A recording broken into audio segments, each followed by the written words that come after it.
मैं जी ब्रिगेडियर इंद्रमोहन सिंह हਰਾਂ ਨੂੰ ਗੁਜ਼ਾਰਿਸ਼ ਕਰਾਂਗਾ ਬਹੁਤ ਸੰਖੇਪ ਚ। ਉਹਦੇ ਬਾਅਦ ਡਾਕਟਰ BS ਭਾਟੀਆ ਸਟੇਜ ਤੇ ਆ ਜਾਣਗੇ, ਫਿਰ ਅਸੀਂ ਦਵਿੰਦਰ ਸ਼ਰਮਾ ਹਰਾਂ ਨੂੰ ਸੁਣਾਂਗੇ।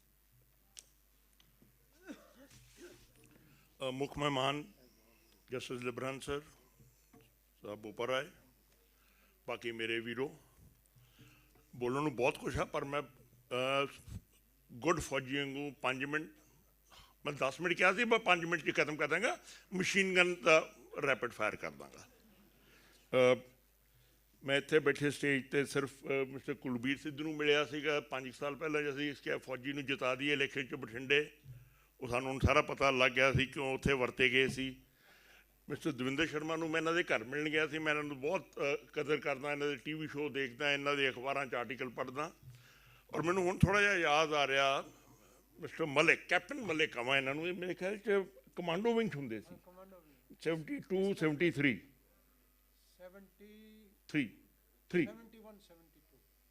ਹਾਂ, ਮੈਂ ਉਦੋਂ ਇੱਕ ਕੋਰਸ ਕੀਤਾ। ਇਹਨਾਂ ਨੇ ਸਾਨੂੰ ਸਵੇਰੇ 4 ਵਜੇ ਬਲਗਾਮ ਦੇ ਜੰਗਲਾਂ 'ਚ ਬਹੁਤ ਭਜਾਇਆ। ਓਕੇ ਸਰ, ਮੈਂ ਪੁਆਇੰਟ ਵਾਈਜ਼ ਕਵਾਂਗਾ, ਮੈਂ ਕੋਈ ਵੀ ਚੀਜ਼ ਰਿਪੀਟ ਨਹੀਂ ਕਰਾਂਗਾ ਜੋ ਪਹਿਲੇ ਬੁਲਾਇਆ ਕਿ। ਨੰਬਰ 1, ਆਪਾਂ ਸਾਰਿਆਂ ਨੇ ਬਚਪਨ 'ਚ ਉਪਕਾਰ ਪਿਕਚਰ ਦੇਖੀ ਹੈ, ਕਿਸੇ ਨੇ ਘੱਟ ਹੋਏ। ਆਪਣੀ ਧਰਤੀ ਹੁਣ ਮੇਰੇ ਦੇਸ਼ ਕੀ ਧਰਤੀ ਸੋਨਾ ਉਗਲੇ ਖਤਮ ਆ। ਜਿਹੜਾ ਮਰਜ਼ੀ ਇਕੋਨਮਿਸਟ ਮੇਰੇ ਨਾਲ ਗੱਲ ਕਰ ਲੇ, 2 ਏਕੜ 3 ਏਕੜ 5 ਏਕੜ ਵਾਲਾ ਸੋਨਾ ਨਹੀਂ ਉਗਲਦੀ। ਉਹ ਪਾਣੀ ਥੱਲੇ ਜਾ ਰਿਹਾ ਔਰ ਰੋਟੀ ਲੇਬਰ ਮਿਲਦੀ ਹੈ ਕਿਸਾਨ ਨੂੰ। ਆਪਾਂ ਅਮਰੀਕਾ ਨਾਲ ਕੰਪੇਅਰ ਕਰਦੇ ਹਾਂ, ਅਮਰੀਕਾ 400 450 ਏਕੜ ਪਰ ਹੈਡ ਹੋਲਡਿੰਗ ਹੈ, 2% ਆਬਾਦੀ ਸਰ 65-70 ਲੱਖ ਆਬਾਦੀ ਖੇਤੀ ਕਰਦੀ ਆ।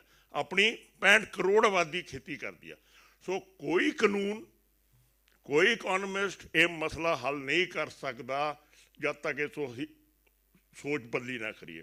ਅਸੀਂ ਆਪਦੇ ਬੱਚਿਆਂ ਦੇ ਮਸਲੇ ਹੱਲ ਕਰਦੇ ਹਾਂ, ਕੋਈ ਜ਼ਮੀਨ ਵੇਚਦਾ, ਕੋਈ ਕੁਛ ਕਰਦਾ, ਕੋਈ ਕਰਜ਼ੇ ਲੈਂਦਾ।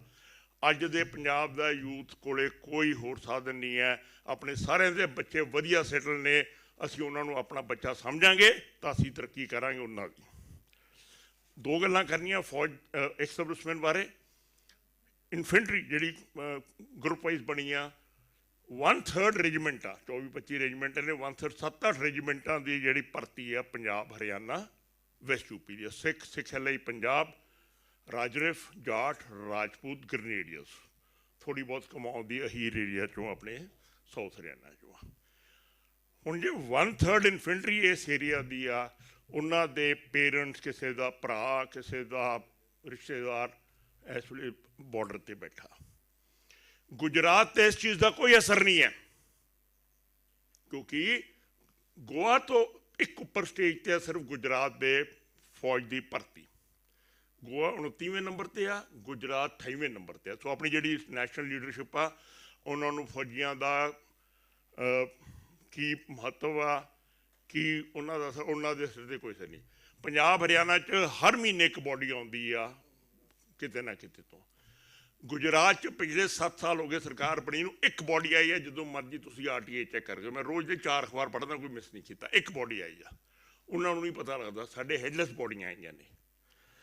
ਅਤੇ ਇਹ ਅਸਰ ਐਕਸ ਸਰਵਿਸਮੈਨ 30 ਲੱਖ ਨੇ, ਪੰਜਾਬ ਹਰਿਆਣਾ 'ਚ ਮਿਲਾ ਕੇ ਸੇਮ ਤਕਰੀਬਨ 6 ਲੱਖ ਆ। ਸੋ 6 ਲੱਖ ਦੇ ਨਾਲ ਤੁਸੀਂ ਲਾ ਲਓ, ਔਰ ਇਸ ਵੇਲੇ 1.5 ਲੱਖ ਸਰਵਿੰਗ, 12% ਸਰਵਿੰਗ ਪੰਜਾਬ ਹਰਿਆਣਾ ਦੇ ਆ। 8 ਦੇ ਮਗਰ ਇੱਕ ਸਰਵਿੰਗ ਬੰਦਾ ਹਰਿਆਣਾ ਪੰਜਾਬ ਦਾ। ਸੋ ਤੁਸੀਂ ਲਾ ਲਓ ਇਹਦਾ ਇਫੈਕਟ ਕਿਸਾਨ ਯੂਨੀਅਨ 'ਤੇ, ਕਿਸਾਨਾਂ 'ਤੇ ਕੀ ਹੋ ਰਿਹਾ।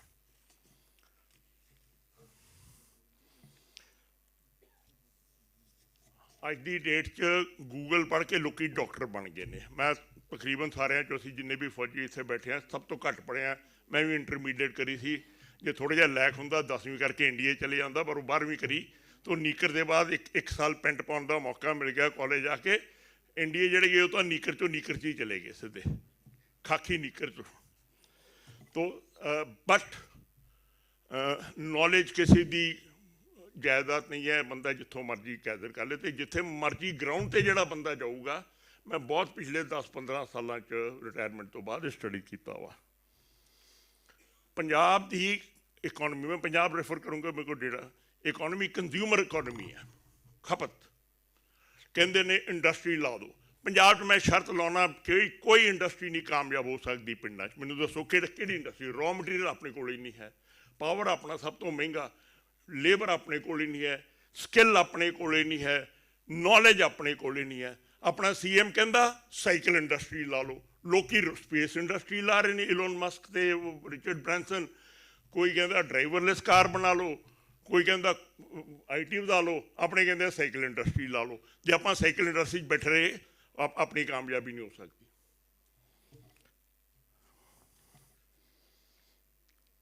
ਇੱਕ ਬੁਰਾ ਨਾ ਮੰਨਿਓ, ਮੈਂ ਥੋੜ੍ਹੇ ਜਿਹੇ ਸਿੱਧੇ ਵਿਚਾਰ ਰੱਖਦਾ। ਜਿਹੜਾ ਆਹ ਸਰਕਾਰ ਨੇ ਆਟਾ ਦਾਲ ਸਕੀਮ ਹੋਰ ਇਹਦੇ ਨਾਲ ਪੰਜਾਬ ਨੂੰ, ਮੈਂ ਪੰਜਾਬ ਦੀ ਗੱਲ ਕਰਨੀ ਆ, ਭਿਖਾਰੀ ਬਣਾਤਾ ਪੰਜਾਬੀਆਂ ਨੂੰ। 100 ਰੁਪਏ ਦੀ ਕਣਕ, 5 ਕਿਲੋ ਕਣਕ ਉਹਨੂੰ ਭਿਖਾਰੀ ਬਣਾਤਾ ਔਰ ਉਹਨੂੰ ਫਿਰ ਐਜੂਟੇਸ਼ਨ ਤੇ ਭੇਜਦਾ। ਮੈਂ ਬੜੇ ਪਿੰਡ 'ਚ ਗਿਆ ਔਰ ਇਹਦੇ 'ਚ ਬੁਰਾ ਨਾ ਮੰਨਿਓ, ਜਿਹੜੇ ਮਾਈਗਰੈਂਟ ਨੇ UP ਬਿਹਾਰ ਤੋਂ ਆਏ ਸਾਡੇ, ਮੇਰੇ ਪਿੰਡ 'ਚ ਮੈਂ GOG ਲੱਗਿਆ ਸੀ ਪਿੰਡ ਦਾ, ਮੇਰੇ ਰੈਂਕ ਦਾ ਹੀ ਅਫਸਰ ਇੱਥੇ ਪੰਜਾਬ ਦਾ ਹੈੱਡ ਲੱਗਿਆ। ਮੈਂ ਪਿੰਡ 'ਚ ਲੱਗਿਆ ਸੀ, ਮੈਂ ਕਿਹਾ ਤਾਂ ਕਿ ਮੈਂ ਗਰਾਊਂਡ 109 ਪ੍ਰਵਾਸੀ ਆਟਾ ਦਾਲ ਲੈ ਰਹੇ ਨੇ ਔਰ ਉਹ ਸਾਰੇ, ਕੋਈ ਮਿਸਤਰੀ ਦਾ ਕੰਮ ਕਰ ਰਿਹਾ, ਕੋਈ ਸਬਜ਼ੀਆਂ ਵੇਚ ਰਿਹਾ, ਕੋਈ ਹੋਰ ਕੰਮ ਕਰ ਰਿਹਾ। 500 ਰੁਪਏ ਤੋਂ ਘੱਟ ਉਹਨਾਂ ਦੀ ਰੋਜ਼ ਦੀ ਆਮਦਨੀ ਹੈ। ਕ੍ਰਾਈਟੇਰੀਆ ਹੈਗਾ 6000 ਰੁਪਈਆ ਸਾਲ ਦਾ, ਪਰ ਉਹ ਬੋਰੀਆਂ ਦੇ ਦਿੰਦੇ ਨੇ, 5-4 ਕਿਸੇ 'ਚ ਪਾਣੀ ਪਾ ਕੇ ਵਧਾ ਦਿੰਦਾ। ਜੋ ਵੀ ਆ ਮੁੰਡੇ, ਤੁਸੀਂ ਜਾਓ ਪਿੰਡ 'ਚ, ਲੋਕੀ ਪਿੰਡਾਂ ਤੋਂ ਸ਼ਹਿਰਾਂ ਨੂੰ ਆਉਂਦੇ। ਮੈਂ ਹੁਣ ਮੈਂ ਲੁਧਿਆਣੇ ਦਾ ਰਹਿਣ ਵਾਲਾ, ਪਿੰਡ ਮੇਰਾ ਹਸਨਪੁਰ ਆ। ਮੈਂ ਹੁਣ ਵਾਪਸ ਪਿੰਡ ਜਾ ਰਿਹਾ, ਪਿੰਡ 'ਚ ਘਰ ਬਣਾ ਰਿਹਾ। ਉਹ ਮੋਬਾਈਲ ਹੱਥ 'ਚ ਹੁੰਦਾ, ਸੜਕ ਦੇ ਫਿਰਨੀ ਤੇ ਐਂ ਬੈਠੇ ਆ, ਠੀਕ ਹੈ ਨਾ। ਉਹਨਾਂ ਨੂੰ ਕੋ ਆਹ ਕੰਮ ਕਰ ਲਾ। ਮੈਂ ਪੈਸਾ ਵੀ ਬਹੁਤ ਖਰਾਬ ਕੀਤਾ ਜੀ, ਕੈਨੇਡਾ ਭੇਜ ਦਓ, ਆ ਲਓ 20 ਲੱਖ ਰੁਪਈਆ। ਇੱਥੇ ਮੈਂ ਕਹਿੰਦਾ ਮੈਂ ਪੈਸਾ ਦਿੰਦਾ, ਤੂੰ ਸਬਜ਼ੀ ਵੇਚਣ ਲੱਗ ਜਾ, ਉਹ ਨਹੀਂ ਕਰਨਾ। ਚਲੋ, ਤਾਂ ਆਪਾਂ ਨੂੰ ਇਹ ਸਿਸਟਮ ਬਦਲੀ ਕਰਨਾ ਪੈਣਾ।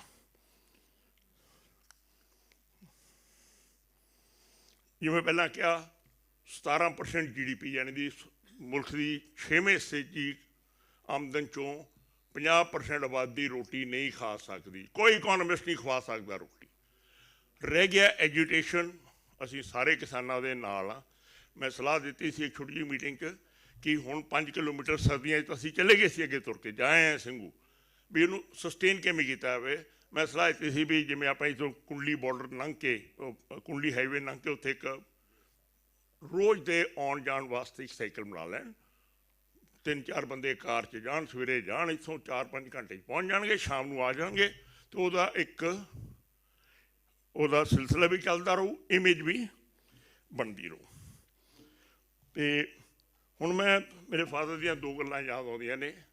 ਉਹ ਕਹਿੰਦੇ ਜੱਟ ਇਜ਼ ਨਾਟ ਅ ਕਾਸਟ, ਜੱਟ ਇਜ਼ ਖੇਤੀ। ਪਹਿਲਾਂ ਜਿੰਨੇ ਵੀ 47 ਤੋਂ ਪਹਿਲਾਂ ਹਿੰਦੂ, ਸਿੱਖ, ਮੁਸਲਮਾਨ ਦੀ ਆਬਾਦੀ 70% ਸੀ ਜੁਆਇੰਟ ਪੰਜਾਬ। ਸਾਰੇ ਕਿਸਾਨੀ ਕਰਦੇ ਸੀ ਪਿੰਡਾਂ 'ਚ, ਔਰ ਕਿਸਾਨੀ ਦੇ ਨਾਲ ਲੱਗੇ, ਕੋਈ ਲੱਕੜ ਦਾ ਕੰਮ ਕਰਦੇ ਸੀ, ਉਹਨੂੰ ਆਪਾਂ ਤਰਖਾਨ ਕਹਿੰਦੇ ਸੀਗੇ, ਕੋਈ ਲੋਹੇ ਦਾ ਕੰਮ ਸੀ, ਉਹਨੂੰ ਲੁਹਾਰ ਕਹਿੰਦੇ ਸੀਗੇ, ਪਰ ਸਾਰੇ ਕਿਸਾਨੀ ਨਾਲ ਜੁੜੇ ਸੀ। ਮੇਰੇ ਫਾਦਰ ਕਹਿੰਦੇ ਜਦ ਤੱਕ ਜੱਟ ਜ਼ਮੀਨ ਨੂੰ ਜੱਫੀ ਪਾਈ ਰੱਖੂ, ਜੱਟ ਦੀ ਗਰੀਬੀ ਦੂਰ ਨਹੀਂ ਹੋਣੀ। 25 ਕਿੱਲੇ ਜ਼ਮੀਨ ਸੀ, 4-5 ਪਿੰਡ 'ਚ ਰੱਖ ਕੇ ਵੇਚ ਕੇ ਸੌਖੇ ਹੋ ਗਏ। ਔਰ ਇਹ ਨਹੀਂ ਮੈਂ ਕਹਿੰਦਾ ਵੀ ਸਾਰੇ ਵੇਚਣ, ਨਹੀਂ। ਪੰਜਾਬ 'ਚ ਇਸ ਵੇਲੇ 75 ਲੱਖ ਏਕੜ ਜ਼ਮੀਨ ਹੈ। ਜੇ ਆਪਾਂ 15 ਲੱਖ ਮੁੱਲ ਵੀ ਕਰ ਲਈਏ ਪਰ ਏਕੜ, ਤਾਂ ਪੰਜਾਬ ਦੀ ਜ਼ਮੀਨ ਦਾ ਕੀਮਤ 12 ਲੱਖ ਕਰੋੜ ਹੈ। ਅੰਬਾਨੀ ਤੇ ਅਡਾਨੀ ਨੂੰ ਮਿਲਾ ਕੇ ਇਹਨਾਂ ਦੀ ਦੋਨਾਂ ਦੀ ਵੈਲਥ ਤੋਂ ਜ਼ਿਆਦਾ ਵਾ। ਅੰਬਾਨੀ ਦੀ ਪੂਰੀ ਰਿਲਾਇੰਸ ਇੰਡਸਟਰੀ ਸਾਰੀ ਹੋਲਡਿੰਗ ਪਾ ਕੇ 15 ਲੱਖ ਕਰੋੜ ਆ। ਅਤੇ ਆਪਣੇ ਕੋਲ ਕੀ ਨਹੀਂ ਹੈ? ਆਪਣੇ ਕੋਲ ਖਾਲੀ ਸੇਧ ਨਹੀਂ ਹੈ। ਅਤੇ ਦੂਜੀ ਗੱਲ ਮੇਰੇ ਫਾਦਰ ਨੇ ਕਹੀ ਸੀ, ਅਗੇਨ ਕਾਸਟਿਸ ਨਹੀਂ ਹੈ, ਰਿਲੇਟ ਕੀਤਾ, ਕਹਿੰਦੇ ਜਦ ਤੱਕ ਜੱਟ ਬਾਣੀਆਂ ਨਹੀਂ ਬਣਦਾ, ਜੱਟ ਦੀ ਗਰੀਬੀ ਦੂਰ ਨਹੀਂ ਹੋਣੀ। ਬਿਜ਼ਨਸ ਸੋਚ ਕਰਨੀ ਪੈਣੀ ਆ। ਇਸ ਲਈ ਮੈਂ ਇੱਕ ਲਾਸਟ ਪੁਆਇੰਟ ਆ ਮੇਰਾ, ਆਪਾਂ ਪਿਛਲੇ ਹਫ਼ਤੇ ਅਸੈਂਬਲੀ 'ਚ ਹੋਇਆ ਸੀ ਵੀ ਪੰਜਾਬ ਦਾ ਪਾਣੀ ਖਤਮ ਹੋ ਰਿਹਾ। ਮਨਪ੍ਰੀਤ ਬਾਦਲ ਕਹਿੰਦਾ ਅਸੀਂ ਪਾਣੀ ਵੇਚ ਰਹੇ ਹਾਂ। ਮੈਂ ਇਹ ਆਰਟੀਕਲ ਤੁਹਾਨੂੰ ਸਭ ਨੂੰ ਦੇ ਦਾਂਗਾ ਕਾਪੀ। ਅੱਜ ਤੋਂ 4 ਸਾਲ ਪਹਿਲਾਂ ਡਾਕਟਰ ਜੌਹਲ ਨਾਲ 3 ਮਹੀਨੇ ਉਹਨਾਂ ਨੂੰ ਕਨਵਿੰਸ ਕੀਤਾ ਕਿ ਆਪਾਂ ਪਾਣੀ ਵੇਚ ਰਹੇ ਹਾਂ ਤਾਂ ਆਪਾਂ ਪਾਣੀ ਉਹ ਵੇਚ ਦਿਓ। ਜੇ 5,000 ਲੀਟਰ ਪਾਣੀ 1 ਪੈਸੇ ਨੂੰ ਵੇਚੇ ਤਾਂ ਆਪਾਂ ਨੂੰ 50 ਰੁਪਏ ਮਿਲ ਜਾਣੇ ਆ। ਹੁਣ ਜੀਰੀ ਦੇ 20 ਰੁਪਏ ਕਿਲੋ ਦੇ ਮਿਲਦੇ ਆ। ਉਹ ਮੈਂ ਬਣਾਇਆ ਪੇਪਰ ਤੁਹਾਨੂੰ ਦੇ ਦਾਂਗਾ, ਟ੍ਰਿਬਿਊਨ ਨੇ ਵੀ ਛਾਪਤਾ ਸੀ। ਮੈਂ CM ਸਾਹਿਬ ਨਾਲ ਬੜੇ ਇਲੈਕਸ਼ਨ 'ਚ ਕਰਿਆ ਸੀ ਵੀ ਫੌਜੀ ਸਾਡਾ ਬਣੂਗਾ, ਕੁਛ ਕਰੂਗਾ। ਉਹਨਾਂ ਦੇ ਘਰੇ ਵੀ ਉਹਨਾਂ ਨੇ ਪੜ੍ਹਿਆ ਵੀ ਨਹੀਂ ਹੋਣਾ, ਰੱਦੀ 'ਚ ਲੈ ਗਿਆ ਹੋਣਾ। ਰੱਦੀ 'ਚ ਵੀ ਨਹੀਂ ਗਿਆ ਹੋਣਾ। ਮਹਾਰਾਜਾ ਸਾਹਿਬ ਨੂੰ ਰੱਦੀ ਨਹੀਂ ਵੇਚਣ ਦੀ ਲੋੜ ਪੈਂਦੀ, ਆਪਾਂ ਹੀ ਵੇਚਦੇ ਹਾਂ ਸਾਰੇ ਰੱਦੀਆਂ, ਬੋਤਲਾਂ ਕਾਗਜ਼ ਅਖਬਾਰ, ਠੀਕ ਹੈ ਨਾ। ਅਤੇ ਇਵੇਂ ਜਿਵੇਂ ਮੈਂ ਜਨਰਲ ਸ਼ੇਰਗਿੱਲ ਨੂੰ ਕਿਹਾ, ਮੈਂ ਤਾਂ ਕਹਿੰਦਾ, ਮੈਂ ਤੁਹਾਨੂੰ ਦੱਸਦਾ ਜਨ ਸ਼ੇਗਲ ਨੂੰ ਕਿਹਾ ਕਿ ਸਰ ਉਹ ਹੁਣ ਮੈਨੂੰ ਇਹਨਾਂ ਦੇ ਕੁਲੀਗ ਨੇ ਸਾਡੇ ਆਈਐਸ ਅਫਸਰਾਂ ਦੇ ਮਿਸਟਰ ਲਖਨਪਾਲ ਉਹਨਾਂ ਨੂੰ ਉਹ ਕੋਈ ਪੰਜਾਬ ਪਤਾ ਨਹੀਂ ਰੀਫਾਰਮ ਦੇ ਹੈਗੇ ਨੇ ਉਹ ਕਹਿੰਦੇ ਇੰਦਰ ਮੋਹਨ ਤੇਰੇ ਆਈਡੀਆ ਤਾਂ ਬਹੁਤ ਚੰਗੇ ਨੇ ਮੇਰੇ ਸੀਓ ਦੇ ਨੇਬਰ ਆ 16 ਸੈਕਟਰੀ 'ਚ ਇੱਥੇ ਰਹਿੰਦੇ ਨੇ ਨਜ਼ਦੀਕ ਹੀ ਅਤੇ ਕਹਿੰਦੇ ਤੂੰ ਆਈਡੀਆ ਸੀਐਮ ਨੂੰ ਕਿਉਂ ਨਹੀਂ ਦਿੰਦਾ ਤੈਨੂੰ ਜਾਣਦੇ ਵੀ ਨੇ ਮੈਂ ਕਿਹਾ ਸਰ ਸੀਐਮ ਇੱਕੋ ਕੈਪਟਨ ਹੋ ਕੇ ਜਰਨੈਲਾਂ ਦੀ ਫੌਜ ਕਮਾਂਡ ਕਰ ਰਹੇ ਨੇ ਉਹ ਵਿਚਾਲੇ ਹੋਰ ਥੱਲੇ ਉੱਪਰ ਰੈਂਕਾਂ ਦਾ ਕੋਈ ਉਹਨਾਂ ਕੋਲੇ ਟਾਈਮ ਨਹੀਂ ਹੈ army of general led by a captain ਅਤੇ ਮੈਂ ਸਰ ਇੱਕ ਛੋਟੀ ਜਿਹੀ ਪ੍ਰਪੋਜ਼ਲ ਬਣਾਈ ਹੈ ਲਾਸਟ 1 ਮਿੰਟ ਪੰਜਾਬ ਦੀ ਕੰਜ਼ੰਪਸ਼ਨ ਸਟੇਟ ਹਿੰਦੁਸਤਾਨ ਦੀ ਉੱਪਰ ਵਾਲੀਆਂ ਸਟੇਟਾਂ 'ਚੋਂ ਆਮਦਨ ਬੇਸ਼ੱਕ ਘੱਟ ਆ ਆਪਣੀ ਕੰਜ਼ੰਪਸ਼ਨ ਚਾਹੇ ਕਾਰਾਂ ਦੀ ਆ ਸਕੂਟਰਾਂ ਦੀ ਆ ਤੇਲ ਦੀ ਆ ਖਾਣ ਪੀਣ ਦੇ ਸਮਾਨ ਦੀ ਆ ਉਹ ਸਾਰੀ ਆਪਣੀ ਜ਼ਿਆਦਾ ਅਤੇ ਆਪਣੀ ਆਮਦਨ ਹੈਗੀ 17-18 ਹਜ਼ਾਰ ਪਰ ਫੈਮਿਲੀ ਆਪਾਂ ਉਸ ਕੰਜ਼ੰਪਸ਼ਨ ਨੂੰ ਆਪਣੀ ਆਮਦਨ 'ਚ ਕਿਉਂ ਨਹੀਂ ਸ਼ਾਮਲ ਕਰਦੇ ਮੈਂ ਤੁਹਾਨੂੰ ਦੇ ਦਾਂਗਾ ਮੈਂ ਇੱਕ ਪੇਜ ਹੀ ਬਣਾਇਆ ਕਿ 1500 ਹੱਬ ਬਣਾਓ 2 ਏਕੜ 3 ਏਕੜ ਉਹਦੇ ਇੱਕ ਪੈਟਰੋਲ ਪੰਪ ਗੈਸ ਸਟੇਸ਼ਨ ਆ ਜਿਹੜਾ ਹੁਣ CNG ਆ ਗਈ ਆ ਕੁਕਿੰਗ ਗੈਸ ਉਹ ਤੋਂ ਬਾਅਦ ਫਰਟੀਲਾਈਜ਼ਰ ਆਪਣਾ ਕੀ ਇਹਨੂੰ ਕਹਿੰਦੇ ਆ ਸੀਡਸ ਦਵਾਈਆਂ ਫਿਰ ਆਸਤੇ ਆਸਤੇ ਹੋਰ ਐਡ ਕਰ ਲਓ 1500 ਦੇ ਨਾਲ 100 ਕੋਲਡ ਸਟੋਰ ਖੋਲ੍ਹ ਲਓ ਔਰ ਕੋਈ ਵੱਡੀ ਇਨਵੈਸਟਮੈਂਟ ਨਹੀਂ ਹੈ 3-4 ਹਜ਼ਾਰ 5,000 ਕਰੋੜ ਦੀ ਇਨਵੈਸਟਮੈਂਟ ਆ ਸਾਡੀ ਜ਼ਮੀਨ ਦਾ ਮੁੱਲ 12 ਲੱਖ ਕਰੋੜ ਆ ਰੂਰਲ ਫੈਮਲੀਜ਼ ਹਿੱਸੇਦਾਰ ਬਣਾਓ ਕੋਆਪਰੇਟਿਵ ਨਾ ਬਣਾਇਓ ਫਿਰ ਉਹ CM ਦੇ ਨਾਲ ਲੱਗੇ ਮਿਨਿਸਟਰ ਹੋਣਗੇ ਮਿਨਿਸਟਰ ਦੇ ਨਾਲ ਲੱਗੇ ਸਾਡੇ ਆਈਐਸ ਅਫਸਰ ਹੋਣਗੇ ਅਤੇ ਉਹ ਫਿਰ ਖਾਣ ਪੀਣ ਦਾ ਸਿਸਟਮ ਬਣ ਜਾਊ ਕਾਰਪੋਰੇਟ ਬਣਾਓ ਉਹ ਬਣਾਓ ਮੈਂ ਤੁਹਾਨੂੰ ਇਹ ਪੇਪਰ ਦੇ ਦਿੰਦਾ ਅਤੇ ਬਾਕੀ ਸਾਰਿਆਂ ਨੂੰ ਆਪਾਂ ਨੂੰ ਕਾਮਯਾਬੀ ਮਿਲੇ ਲਾਅ ਬਦਲੀ ਹੋਣ ਨਾ ਹੋਣ ਹਿੰਦੁਸਤਾਨ 'ਚ ਆਪਣੇ ਪੁਰਾਣੇ ਚੀਫ ਜਸਟਿਸ ਬੈਠੇ ਨੇ ਹਾਈ ਕੋਰਟ ਦੇ ਲਾਅ ਬਣਦਾ ਹੀ ਤੋੜਨ ਵਾਸਤੇ ਆ ਫਿਕਰ ਨਾ ਕਰਿਓ ਇਹ ਲਾਅ ਬਣਦੇ ਹੀ ਤੋੜਨ ਵਾਸਤੇ ਆ 1.5 ਕਰੋੜ ਆਬਾਦੀ ਪੰਜਾਬ ਦੀ 1.5 ਹਰਿਆਣੇ ਦੀ ਕੋਈ ਲਾਅ ਇਹਨਾਂ ਨੂੰ ਰੋਕ ਨਹੀਂ ਸਕਦੀ thank you doctor BS Bhatia ਸਾਹਿਬ ਬੋਲਣਗੇ ਜੀ ਮੈਡੀਕਲ ਫਰੈਟਰਨਿਟੀ ਦੀ ਸੋਲੀਡੈਰਿਟੀ ਸ਼ੋਅ ਕਰਨ ਲਈ ਬਰੀਫਲੀ ਉਹਦੇ ਬਾਅਦ ਦਵਿੰਦਰ ਸ਼ਰਮਾ ਜੀ ਦਾ ਤੁਸੀਂ ਵੇਟ ਕਰ ਰਹੇ ਹੋ ਡਾਕਟਰ BS ਭਾਟੀਆ